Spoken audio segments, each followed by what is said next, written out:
Have you ever walked out of an assistant principal interview and thought, man, I could have done that better?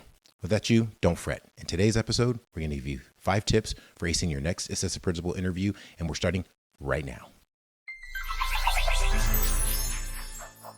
Hey everybody, Gordon Amerson here, Superintendent of Schools. Welcome to another episode. On this channel, we leverage my experience from classroom teacher to school district superintendent to help you write better cover letters, better resumes, interview for your next educational leadership job. We talk about CliftonStrengths and all things educational leadership. So if this is your first time with us, don't forget to hit that subscribe button as well as the bell notification so you don't miss any cool updates or any of our newest episodes.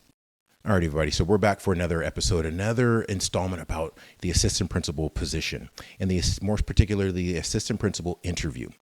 The assistant principal position is a critical position in education.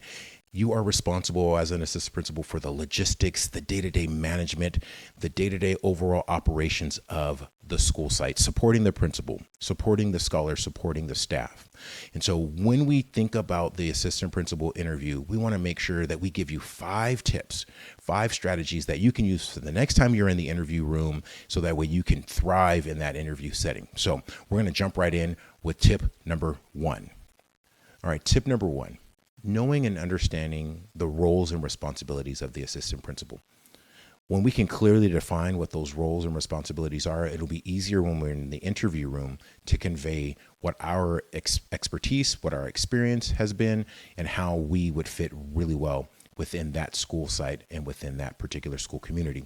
So the multifaceted nature of the assistant principal position, it is a position where you've got to roll your sleeves up. You've got to be really ready and willing to do the hard work of making sure that the school is running optimally, that the trains are running on time, that the logistics are on point, everything is running smoothly. Your job is to be the conductor of making sure that all those things are running and moving smoothly and efficiently.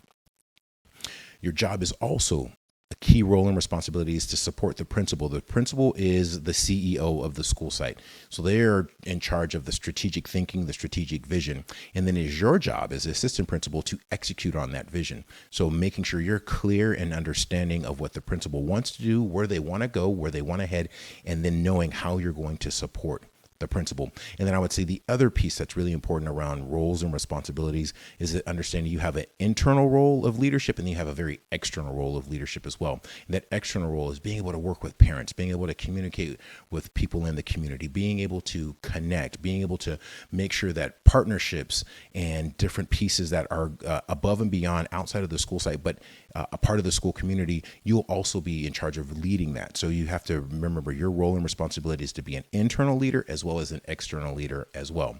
So when you think about those 3 components, that multifaceted responsibility, helping to execute on the principal's vision, and then being that internal and external leader, you're really going to dig in and understand your roles and responsibilities. And that's tip number 1. Okay, let's move into tip number 2. So tip number 2 is mastering the STAR method of tackling questions. So STAR, situation, task, action, result. It's really a framework that you can apply when you want to answer behavioral-based questions. So let me give you an example. Let's say you have 2 teachers that are not getting along professionally, and it's impacting the work that they're doing. It's impacting their ability to be collaborative within team meetings. It's impacting their ability for professional decorum and communication between themselves in front of students. So now students are being impacted, instruction's being impacted, and campus climate and culture are being impacted.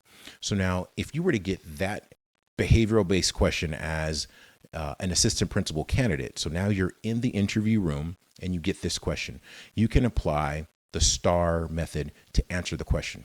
So you can lay out what the situation is. The situation is that Mr. Smith and Mr. Taylor are not getting along. They are being unprofessional, curt, disrespectful in some cases to one another. So that's the situation. The task is you as the assistant principal need to address that. And you want to then start to think about and reflect as you think about the task.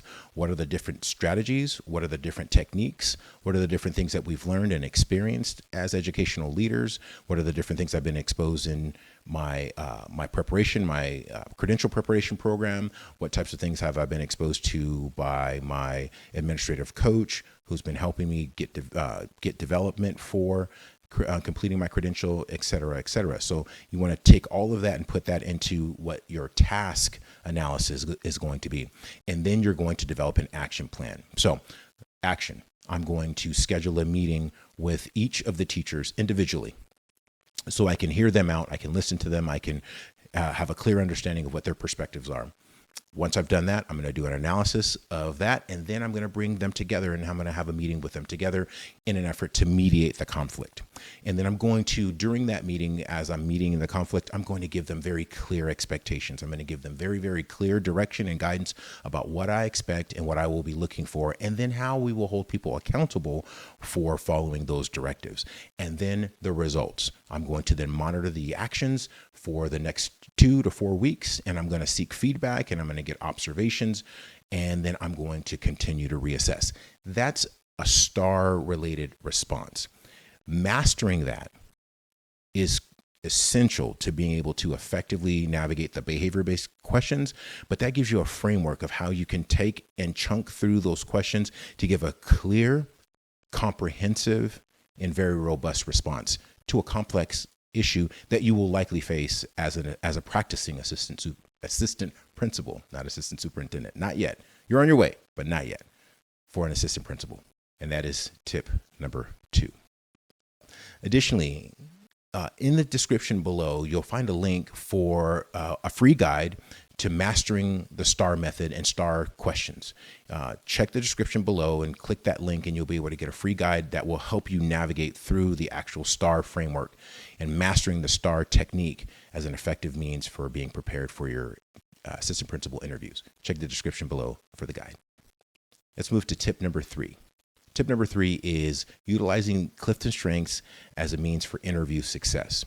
So the CliftonStrengths assessment is an assessment that gives you what your natural gifts, your natural talents are, what you do well, where you thrive, and knowing and understanding what your strengths are, taking that assessment and using that assessment and those results to really hone in on what your expertise is. What are the gifts and the talents that you can give to an organization is a powerful way to then be able to use that in the interview process to talk about your experience, your knowledge, your background, the different things the values that you bring, the contributions that you'll be able to add. Knowing what those are and taking the CliftonStrengths assessment is a great way to really quantify and really clarify what those are. Using that then in the interview to really, really shine through who you are to the interview panel. Knowing your strengths, understanding those strengths, and then being able to leverage those in the interview can be a useful asset. So don't forget that tip number 3 is utilizing CliftonStrengths for your interview success. You can get more information about the CliftonStrengths assessment also in the description below as well.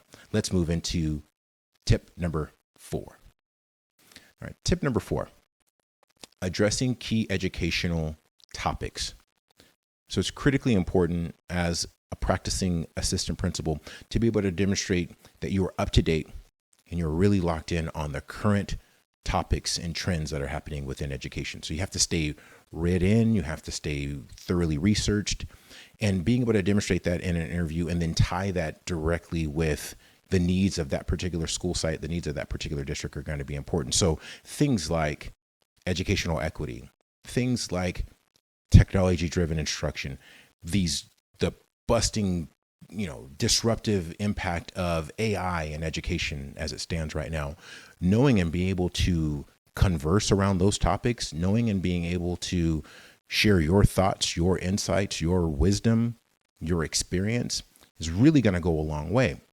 You're going to also want to effectively and strategically demonstrate that you're a visionary thinker, but you also are very practical. You're very grounded and rooted in the research and the practical application of what's happening in education right now. And so being able to demonstrate that is going to be really, really essential to being able to convey your well-rounded abilities and experience as an educational professional, and more so as an educational leader, to then be able to tackle those topics with your staff, be able to tackle those topics with your district colleagues, and be able to tackle those topics with your outside stakeholders like parents and community members. It's going to be really, really important that you're well researched and you're well read in on those current educational topics. So that's tip number 4. All right, guys, Tip number 5, a little bit different. Less of the hard technical skill and more of the well-rounded, very thoughtful, very empathetic, very conscientious version of you as an assistant principal candidate. And so tip number 5 is post-interview etiquette and follow-up. It is really, really important. And not everybody preaches how important it is to have some post-interview etiquette and follow-up. We're going to share a couple of strategies of what that looks like in just a moment. But I can tell you that it does go a long way when somebody goes above and beyond to go that extra mile, to send a thank you card, to send a follow-up email, to just give a warm feeling while leaving the interview room. So let's talk about specifically some different strategies. I'm going to give you a couple strategies that you can use that I think are very effective. Number 1, it is always important to shake people's hands. If it makes sense, shake them before, but for sure, shake every interviewer's hand after the interview. A warm handshake with a warm smile and solid eye contact goes a long way. From a professionalism standpoint, from we've spent some quality time together, we appreciate the time you've invested in us, you appreciate the time that they've invested in you as a candidate. And so a warm handshake and a warm smile with some eye contact is an expectation. It's not a nice to have, it's an absolute need. Make sure you do that.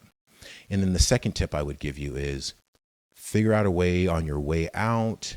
Maybe you're passing the secretary, you're passing the reception desk. Try to get the card, try and get a business card, try to get some sort of information where you can send a follow-up email or a follow-up handwritten note or card that you may drop in the mail. It may be well after the process is already done. You may get selected, you may not get selected, but that follow-up will not be forgotten. That letter or that card or that email, even if you're not selected, that will put a little marker in somebody's brain to remember you for the next pool, for the next go around. It's really, really important. So just that extra touch, because that extra touch also tells the interview panel and the hiring manager what type of individual you are when you're representing them out at that school site, when you're representing that principal out at that school site, when you're representing that staff. Do you have the empathy, the compassion, the strategic follow through, taking the time, the effort, and the energy, going one step above and beyond? Going one step above and beyond for the interview shows people that you'll go one step above and beyond for a student, or one step above and beyond for a staff member or for a community member. So these are really good practices to make sure that you have in place, to make sure you have that post-interview etiquette and follow-up. Really, really essential. And that's tip number 5. So there you have it. 5 tips that you can use in your next interview. And when you use these tips, you won't walk out of that interview thinking, man, I could have done better. You'll walk out of that interview confidently knowing that you crushed it. So if you got some value out of the video today, give us a thumbs up, like the video, subscribe to the channel, share it with a friend, share it with 10 friends. We're on a mission to nurture, mentor, support, and identify the next generation of educational leaders. So if you want more information about coaching and resources, there's more information in the description below. There are guides and there are resources. There's information. We'd love to continue to help and support you in any way we can. And so until we see you in the next episode, don't forget to check out this video. It's really, really good as well. And until we see you on the next one, be well, everyone. We'll talk soon.